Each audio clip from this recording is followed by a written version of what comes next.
انسان ساری مخلوق میں افضل ہیں اور میرے محبوب کا کلمہ پڑھنے والے سارے انسانوں میں سب سے افضل ہیں۔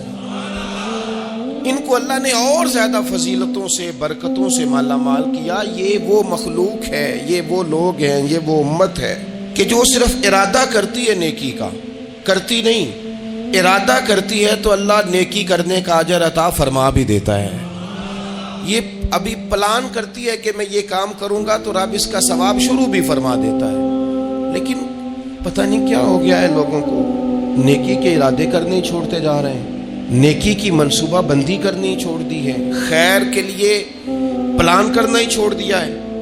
بہت سارا وقت بیکار گزرتا ہے، بہت سارا وقت چوراہے پہ گزر گیا، بہت سارا وقت گپوں میں گزر گیا، عمرے دراز مانگ کے لائے تھے 4 دن، 2 آرزو میں کٹ گئے، 2 انتظار میں۔ ایک ڈھیر سارا طبقہ ہے جس سے پوچھتے ہیں کیا کر رہے ہو، تو کہتے ہیں بس کچھ بھی نہیں، ٹائم پاس کر رہا ہوں۔ تو میں کہتا ہوں یار اتنا فالتو ٹائم کہاں سے آیا جسے پاس کرنا پڑا؟ میں بور ہو رہا ہوں تو میں کہتا ہوں بور ہونے کے لیے وقت کہاں سے لیا آپ نے؟ آپ تو مسلمان ہیں، آپ کا تو وقت شریعت نے بڑا قیمتی کر دیا ہے۔ آپ تو 1 منٹ میں 3 بار سورہ اخلاص پڑھ سکتے ہیں۔ آپ کو تو ذرا سا وقت ملے تو آپ جا کے 2 رکعت نماز کی نیت باندھ سکتے ہیں۔ آپ کو تو تھوڑا سا وقت ملے تو آپ کے تو نبی پاک علیہ السلام نے یہاں تک ہماری تربیت کر دی، ہمارے حضور فرمانے لگے تم کانٹا اٹھا سکتے ہو نا گلی سے تو وہی اٹھا دینا، اس پر بھی رب صدقے کا ثواب عطا کرے گا۔ تو یہاں تو کانٹوں سے بھری ہوئی گلیاں ہیں۔ میرے نبی پاک نے تو فرمایا تھا کسی مومن کو بس خوش کر دینا، وہ چاہے لمحے کے لیے ہی ہو، اس کے دل میں راحت ڈال دینا، اسے تسلی دے دینا، روتے ہوئے آنکھ آنسو پونچھ دینا، اس کو کہہ دینا میں تیرے ساتھ ہوں۔ فرمایا مومن کے دل میں تم نے خوشی داخل کر دی تو 60 سال نفل پڑھنے سے اللہ تمہیں زیادہ ثواب عطا کر دے گا۔ تو یہ فارغ بیٹھنے کا وقت کہاں سے آیا؟ یہ بور ہونے کا ٹائم کہاں سے آیا؟ ہم نے اپنے آپ کو بیکار کر لیا ہے، اور رب نے نہیں بیکار پیدا کیا، ہم نے بیکار کر لیا، ہم نے اپنے آپ کو زنگ لگا لیا۔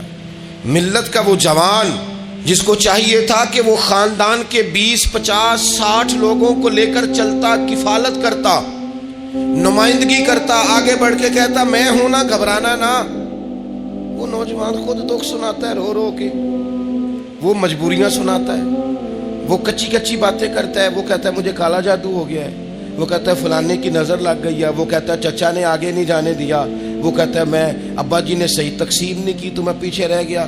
اتنی کمزور بات کرے گا اور وہ مسلمان اپنی صلاحیت کو پہچانے۔ حضرت سعدی شیرازی کے پاس ایک شخص نے بیٹھ کے اپنے دوستوں کی غلطیاں گنوانی شروع کر دی، ان میں یہ بھی غلطی ہے، یہ بھی غلطی ہے، یہ بھی غلطی ہے، یہ بھی غلطی ہے، یہ بھی غلطی ہے۔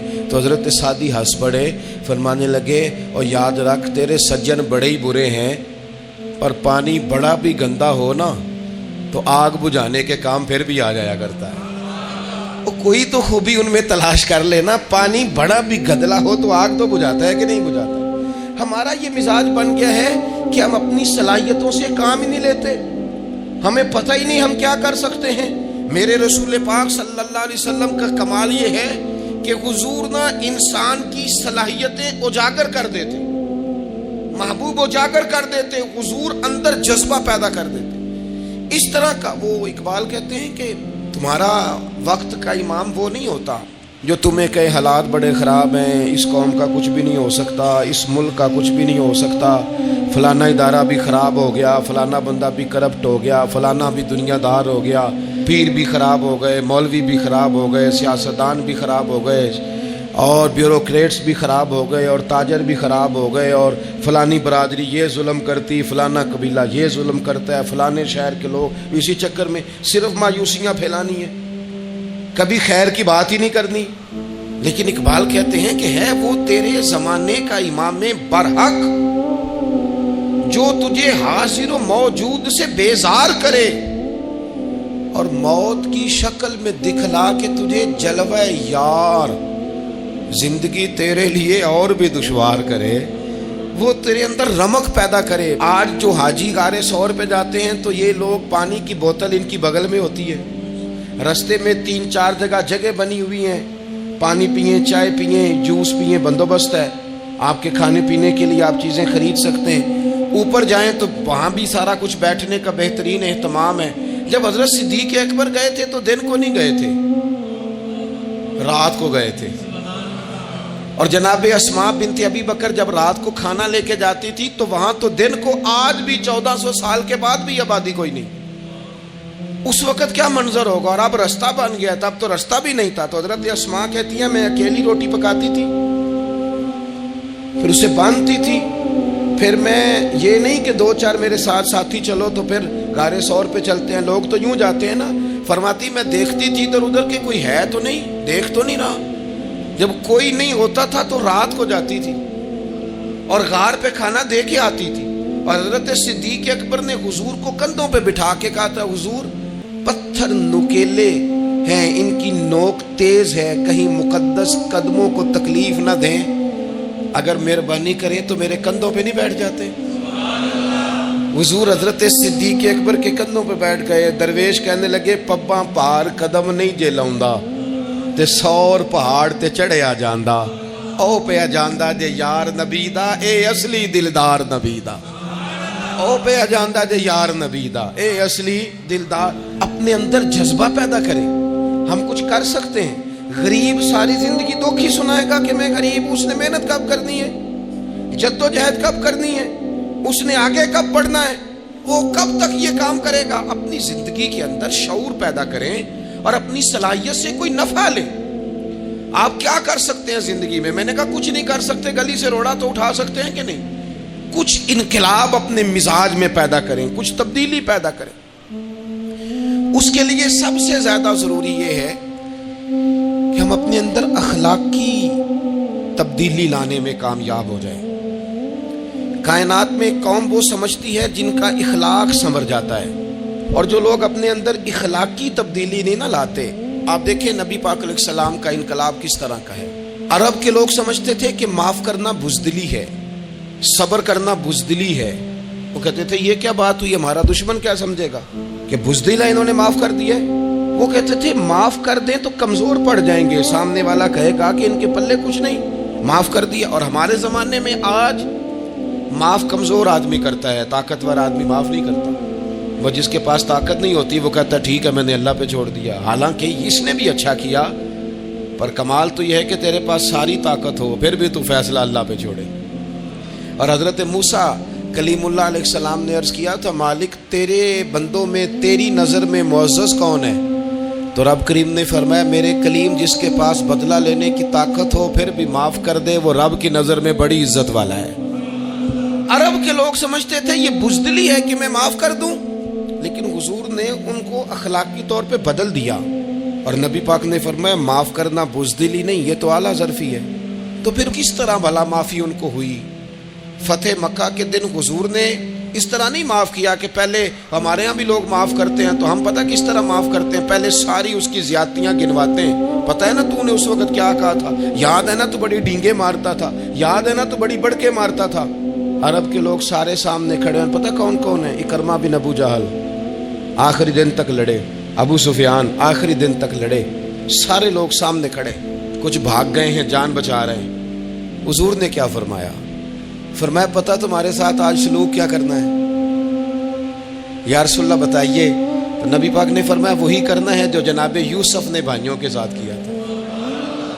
بات ہی کوئی نہیں کرنی, پچھلا قصہ چھیڑنا ہی نہیں, نہ کانٹے بچھانے کی بات کرنی ہے, نہ روڑے مارنے کی کرنی ہے, نہ بدر میں آنے کی کرنی ہے, نہ احد میں پتھر مار کے دانت شہید کرنے کی بات کرنی ہے, نہ خندق کی بات کرنی ہے, نہ خیبر کی کوئی بات. جاؤ نہ معاف کیا, بات ہی کوئی نہیں کرنی, معافی دے دی.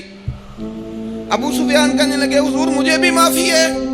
سونیا تیرے کرم پہ قربان جاؤں. میرے کریم فرمانے لگے تو قبیلے کا سردار ہے, مکے شریف کے لوگ تجھے بڑا سمجھتے ہیں, دیکھ حضور معاف بھی کرتے ہیں اور عزت بھی دیتے ہیں. فرمایا جا میں نے تجھے معاف کیا, اور جو تیری حویلی میں آ کے پناہ لے لے گا میں اسے بھی معاف کر دوں گا, اسے بھی معافی مل جائے گی جو تیرے گھر آ جائے گا. اب تبدیلی آ گئی, وہ جو اندر کفر تھا وہ ٹوٹ گیا, انقلاب آ گیا. یہی ابو سفیان جو کل تک مخالفت میں لڑتے تھے پھر یہ حضور کے ساتھ جنگوں میں جاتے, اور اس طرح جاتے کہ حضور گھوڑے پہ بیٹھے اور جناب ابو سفیان نے گھوڑے کی لگام تھامی ہے. ہر میدان میں گئے، ہر جگہ خدمت کی۔ اکرمہ بن ابو جہل کا پتر ہے، کوئی کسر نہیں چھوڑی اس نے، حد کر دی، ہر جگہ لڑا، ہر مقام پہ۔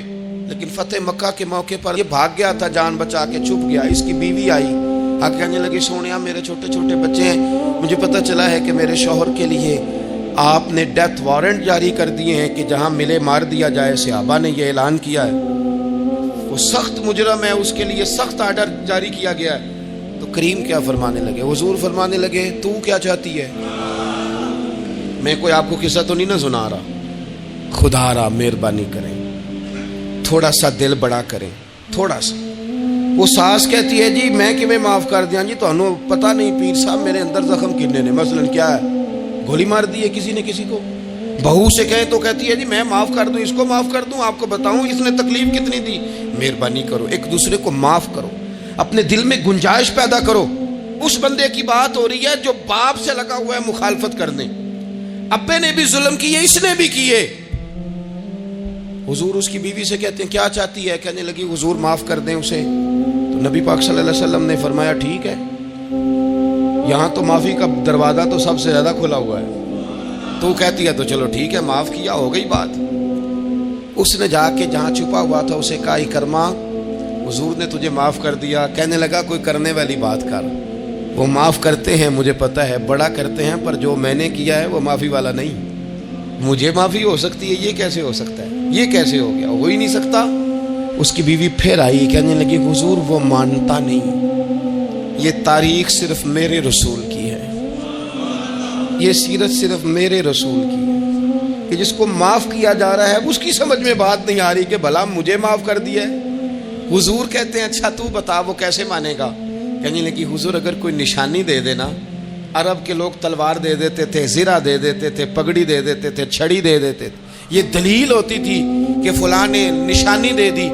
اگر کوئی مل جائے نا نشانی، محبوبہ اس طرح تو کوئی نہیں کرتا جیسے آپ کرتے ہیں۔ کریم نے اپنے سر سے پگڑی اتاری اور فرمایا میری پگڑی بطور علامت کے نشانی کے لے جا، اسے کہہ دے میں نے معاف کیا۔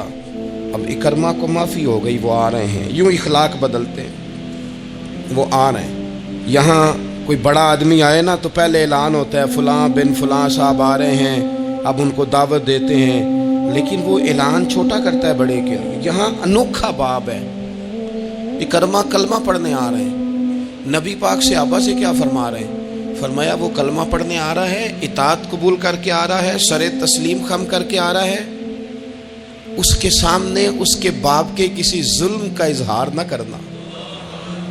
اس کے باپ نے بڑے ظلم کیے ہیں، زیادتیاں کی ہیں، ہم تذکرہ یہاں ہوتا ہے، لیکن اس کے سامنے نہ کرنا، اس کا تو ابا ہے نا، اس کا تو باپ ہے نا، کوئی بات نہ کرنا، اسے تکلیف ہوگی۔ کس کے لیے؟ صحابہ رو رہے ہیں، حضور یہ کس کے لیے تیاری کرا رہے ہو؟ وہ آ گئے، قدموں سے لگ گئے، کلمہ پڑھ لیا، کھول کے روئے، حضور میرے لیے بھی معافی ہے؟ تو کریم نے فرمایا ہاں، میں رحمت والے رب کا رحمت والا رسول ہوں، ہے نا معافی۔ اکرمہ مسلمان ہو گئے، پھر تلوار کو صاف کر کے کہنے لگے سونیا پہلے یہ اسلام کی مخالفت میں لڑتی تھی، اب حمایت میں لڑے گی، مجھے بتائیں۔ ایک ایک گلی اکرمہ گئے اسلام کی حمایت میں تلوار لے کے، ایک ایک گلی۔ اور آپ پچھلے جہاد میں بھی گئے تھے، اس جہاد میں نہ جائیں تو کہنے لگے کفارہ نہیں ادا کرنا، پچھلے داغ نہیں صاف کرنے، میں جاؤں گا، گلی گلی جاؤں گا، نگر نگر جاؤں گا، جھنڈا لے کے جاؤں گا، میں بتاؤں گا کہ جب کوئی مدینے والے کے پاس آئے تو رب دل بدل دیا کرتا ہے، انقلاب آتے ہیں، عادتیں بدلتی ہیں، طبیعتوں میں تغیر آتا ہے۔ کون کہتا ہے نہیں آتا؟ میں جاؤں گا۔ حمص میں حضرت عمر کے زمانے تک اکرمہ لڑے، سالوں میدان میں رہے اسلام کی حمایت میں، اور پھر حمص کے میدان میں حضرت عمر کے دور میں لڑتے ہوئے شہادت کی موت اللہ نے انہیں عطا فرمائی۔ یہ آپ دیکھیں حضرت خالد بن ولید کون ہے؟ کہنے لگے حضور میں تو بڑی شدت سے اسلام کے خلاف لڑتا تھا، میری غلطیاں بھی معاف ہو جائیں گی؟ تو حضور فرمانے لگے اسلام پچھلے سارے معاف کرا دیا کرتا ہے، نئی زندگی کا آغاز ہو جاتا ہے، نئی زندگی کا آغاز ہوتا ہے۔ حضور نے فرمایا جو رمضان میں عبادت کر لے نا، ایمان کے ساتھ رمضان میں عبادت کر لے، اللہ اس کے پچھلے سارے ہی معاف فرما دیتا ہے۔ اب وہ نئی زندگی کا آغاز کرے۔ جس نے شب قدر پہ رو رو کے توبہ کی ہے، وہ رمضان کے بعد کرپشن چھوڑ دے، جھوٹ چھوڑ دے، بددیانتی چھوڑ دے، دل دکھانا چھوڑ دے۔ جس نے رمضان میں روزے رکھے، تراویح پڑھی ہے، وہ نئی زندگی کا آغاز کرے۔ خدا کی رحمت سے گناہ معاف ہو گئے، اب وہ آگے بڑھے۔ نبی پاک علیہ السلام نے فرمایا جو اللہ کے گھر کا حج کار آیا وہ اس طرح ہے جس طرح آج ماں کے پیٹ سے پیدا ہوا ہے۔ اب نئی زندگی کا آغاز کرے، اب وہ اپنی عادات میں تبدیلی لائے، اب وہ بدل جائے۔ میں کس درد سے یہ بات آپ سے کروں کہ 50 لاکھ مسلمان ہر سال حج کرتا ہے۔ اگر 25 لاکھ کا کردار بھی ٹھیک ہو جائے تو سال کا 25 لاکھ با کردار مسلمان اگر دنیا کو دیا جائے تو بتائیے امت مسلمہ کا سر کتنا اونچا ہوگا۔ لیکن ہمارا حال وہی ہے کہ آج بھی کیتی جاندے ہو تے لہو بھی پیتی جاندے ہو، کھو کے مال یتیماں دا تے بھیج مسیتی جاندے ہو، پھٹ دلاں دے سیندے نہیں تے ٹوپیاں سیتی جاندے ہو، نفس تے چھری پھیر دے نہیں دمبے کیتی جاندے ہو، فرض پلائی بیٹھے ہو، نفلاں نیتی جاندے ہو، او دسو تے سی بلے شانو ایک ہی کیتی جاندے ہو۔ بات وہی ہے کہ کعبے گئے، مدینے گئے، کربلا گئے، جیسے گئے تھے گھوم پھر کے ویسے ہی آ گئے۔ کچھ تبدیلیاں اپنے مزاج میں لائیں، اپنی عادات میں لائیں۔ حضرت خالد بن ولید نے کہا حضور سارے گناہ معاف ہو گئے، فرمائے ہو گئے۔ حضرت خالد بن ولید نے پھر اپنی تلوار تھامی اور جناب خالد بن ولید پھر اس طرح میدانوں میں نکلے کہ نبی پاک نے فرمایا اب یہ خالد نہیں، یہ تو سیف اللہ ہے، یہ تو اللہ کی تلوار بن گیا ہے۔ اس جذبے سے، شوق سے اپنے مزاج کو تبدیل کر کے اس طرح میدان میں آئے، فرمایا اب یہ اللہ کی تلوار ہے۔ پورا وجود زخمی کرایا اور ساری زندگی اسلام کی حمایت میں تلوار چلائی۔ ہم بدل سکتے ہیں، تبدیلی آ سکتی ہے، ہمیں بدل جانا چاہیے۔ بہلول دانا سے کہا تھا ہارون رشید نے کہ مجھے کوئی نصیحت کر دے، میں بادشاہ ہوں، سخت دل ہو جاتا ہے کئی دفعہ۔ تو حضرت بہلول دانا کہنے لگے میں کیا نصیحت کروں، آپ کا باپ کہاں ہے؟ کہنے لگے قبرستان میں۔ کہا ایک بڑا بھائی بھی تھا، بڑا پیار کرتا ہے، سنا آپ سے، کہاں ہے؟ کہا قبرستان میں۔ تو کہا وہ ایک چچا زاد بھی آپ کے ساتھ میں نے دیکھا ہے، کہا وہ بھی قبرستان میں۔ یاد کرانا شروع کیا حضرت بہلول نے، فرمایا وہ ننہال والے، ددہال والے، وہ ماموں، وہ چاچو کا سب قبروں میں۔ آخری جملہ کہا، فرمایا تیرا ایک پتر بھی تھا، چڑھتی جوانی تھی، قد اونچا تھا، رنگ گورا تھا۔ ہارون رشید رو پڑے، کہنے لگے حضور وہ بھی قبرستان میں۔ تو فرمایا جس نے اتنے جنازے پڑھے ہوں اسے میں نصیحت کروں؟ تیرا کیا خیال ہے، تو نے نہیں جانا؟ یارو ہم نے اپنے کئی کلاس فیلوں کے جنازے پڑھے ہیں، بڑا پیار تھا میرا اپنی دادی کے ساتھ، تو 97 میں وہ انتقال کر گئیں۔ دادا ابو چلے گئے، اماں جی چلی گئیں، ابا جی چلے گئے، نانا چلے گئے، پھپھا چلے گئے، دوست چلے گئے۔ یہاں پچھلے سال کئی سنگی تھے، اس سال نظر نہیں آتے، رخصت ہو گئے۔ او سنگیو یہ تو ساری تیاری ہے، ہم نے بدلنا کب ہے؟ اب تو ہمارا بڑھاپا آنے کو ہے، اب تو بال سفید ہونے کو۔ تبدیلی کس وقت؟ اللہ تعالیٰ نے قرآن مجید فرقان حمید کے اندر فرمایا اللہ ولی الذین آمنوا یخرجہم من الظلمات الی النور۔ اللہ مومنوں کا ولی ہے، وہ انہیں اندھیروں سے نور کی طرف نکالتا ہے، وہ رستہ دکھاتا ہے۔ بار بار راہ کھلتی ہے ہمارے سامنے پر ہم قبول کرنے کو تیار نہیں ہوتے۔ کچھ تبدیلی اب آ جائے، کچھ زبان میں مٹھاس آ جائے، کچھ ہمارے عمل میں پختگی آ جائے۔ ہم نہ بہت سارے کام لوگوں کو دیکھ کر کرتے ہیں، اس سے تھوڑی جان چھڑائی جائے۔ کچھ اپنے اندر جو قباہتیں ہیں، کچھ اپنے ساتھ جنگ کی جائے۔ نبی پاک علیہ السلام نے فرمایا افضل جہاد اپنے نفس سے لڑائی کرنا ہے، اپنے آپ کے ساتھ کچھ جد و جہد کی جائے، کچھ اپنے خلاف بھی چلا جائے۔ ساری زندگی دوسروں سے لڑتے، دوسروں پر اپنی غلطیوں کا بوجھ ڈالتے گزر گئی، کچھ اپنے نفس پر بھی۔ حضرت بایزید بستامی سے کسی نے کہا حضور میں نے اللہ تک جانا ہے، رستہ بتا دیں۔ فرمایا 2 قدم کا رستہ ہے۔ فرمایا 1 قدم اپنے نفس کی خواہش پہ رکھ لے تو دوسرا قدم تیرا رب تک پہنچ جائے گا۔ تو اپنے آپ کو کنٹرول نہیں نہ کرتا، اپنے آپ سے تو لڑ پہلے۔